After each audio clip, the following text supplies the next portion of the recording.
strategy of tension before the so-called war on terrorism seems to be just a continuation of that.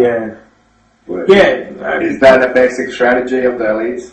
Yeah, the strategy of tension in Italy was there with Principe Borghese, with a whole period we had in Italy in the 70s with the Red Brigades. We had numerous bombings, like the bombing of Bologna, the bombing in Strage Piazza Fontana. We had these episodes in Italy which are all interconnected with the secret services, the P2. The P2 had a big chunk of secret service operatives inside, and still has, in the Monte Carlo Lodge. So basically the heads of certain the departments of the secret service and even the secret service head himself was inside the lodge. So at that point, dependent from a grandmaster who could ask all kinds of favors. At that point, it's the grandmaster who calls the shots. In that case, Licia Gelli has always called the shots.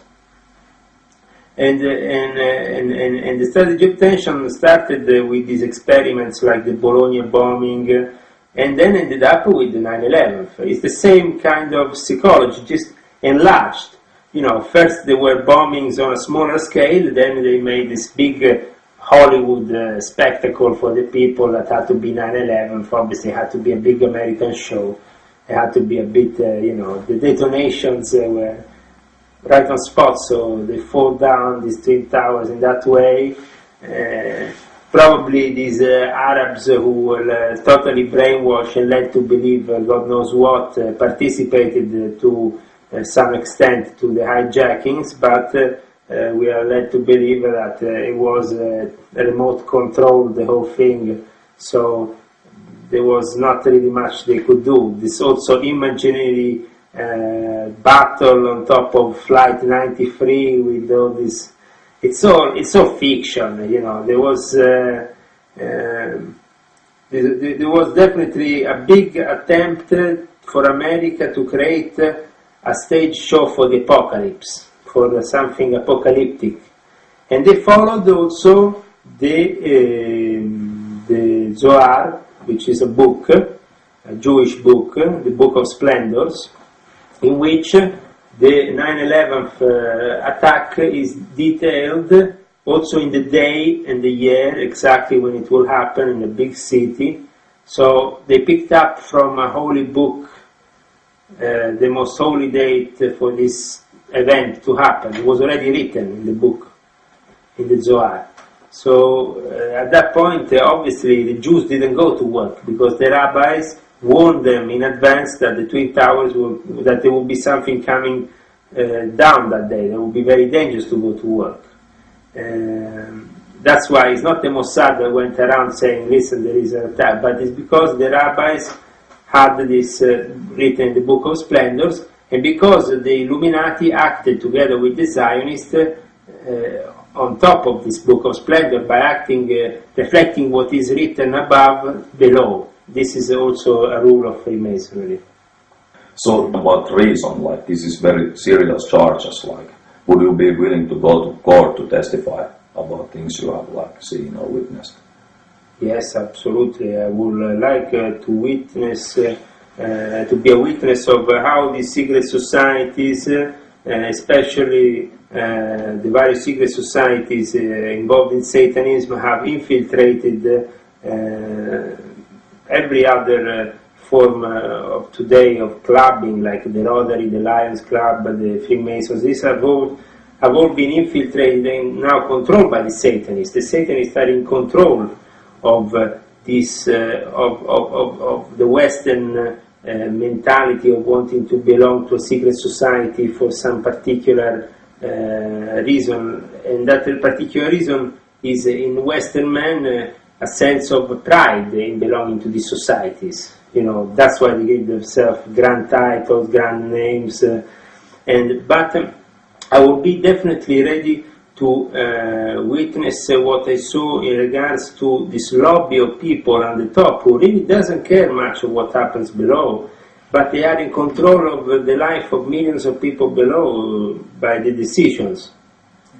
And in the Monte Carlo committee, they were talking about controlling Grand Lodges like they were talking about controlling, I don't know, a picnic, something very easy for them. They were controlling this grandmaster, this other grandmaster, what should we do with this secret society, this other secret society, the Ordo Templi Orientis, the Rosicrucian, the Martinist, all this network, the synarchic way of the empire, which was also envisioned by the Ordo Martinist Synarchique. And these are also where the famous protocols of the Saves of Zion comes out from. And this ambiance in which you have a conspiracy that usually is only blamed on the Jews, but it's much more complicated than that, because there is the Wahhabi involved, for example, the Emirates, the Arab Emirates, and all the Wahhabi various emirs and who are in control of the Emirates, and that is also part of the conspiracy, together with the Zionists, together with the Vatican. So we have a network, an invisible network of people that is only known to by initiation, because when you receive the Masonic light, then you can accede into the temple, the Masonic temple. And that is how it is also for the other secret societies that take from the Freemasons and want to then expand their projects in specific directions. So they have the Società Rosicruciana in Anglia and England, which also is the Illuminati, because the Illuminati are called in various ways. We can't call them only, there is not just an order of the Illuminati, because Adam Weishaupt in 1776 he created something that was already there. He created another order of an order that was already there, specifically to bring out this order of the Illuminati in the open and to give them an image. But there was already, for a long time in Freemasonry, always known as the Illuminati, the Rosicrucians.